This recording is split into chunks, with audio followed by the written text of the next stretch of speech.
रचनाएं हैं। चलो नीड़ का निर्माण फिर बच्चों नीड़ माने क्या होता है? नीड़ माने होता है घर। घर जैसे चिड़िया घोंसला बनाती है तो घोंसले को भी क्या बोलते हैं हम लोग? जैसे बोलते हैं नीड़। हम लोगों का भी घर है। तो नीड़ का निर्माण फिर क्या लिखा हुआ है?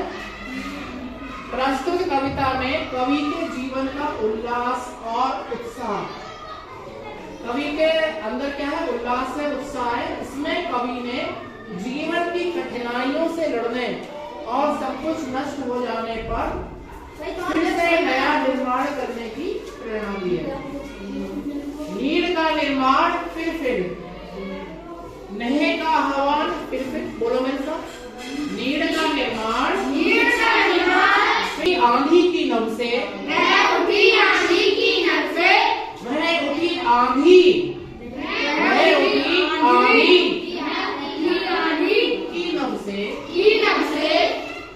छा गया सहसा अंधेरा।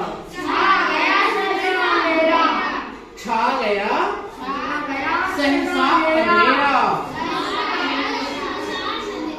धूली धूसर बादलों ने भूमि को इस भांति घेरा। रात सा दिन हो गया फिर।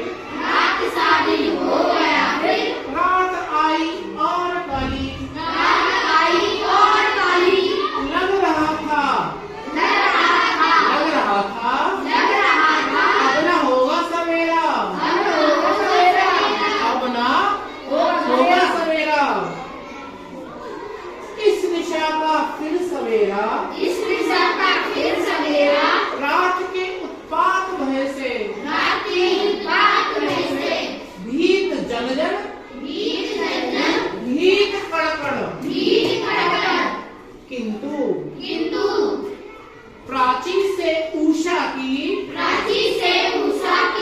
मोहिनी मुस्कान फिर नीड़ का निर्माण नहे का आह्वान वह चले झोंके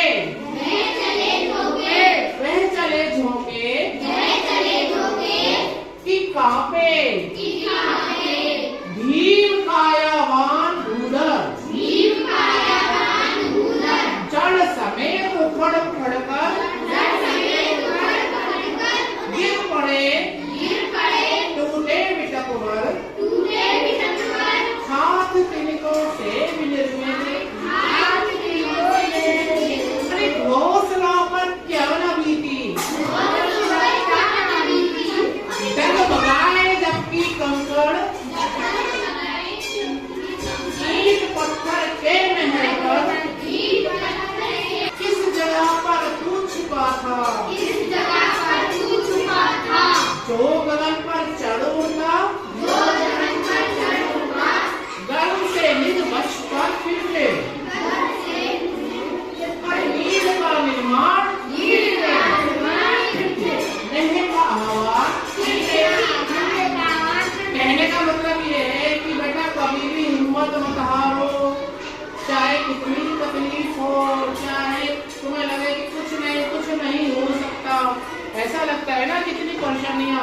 एक क्वेश्चन में आती है, उसके साथ दूसरी आती है, फिर तीसरी आती है, फिर चौथी आती है।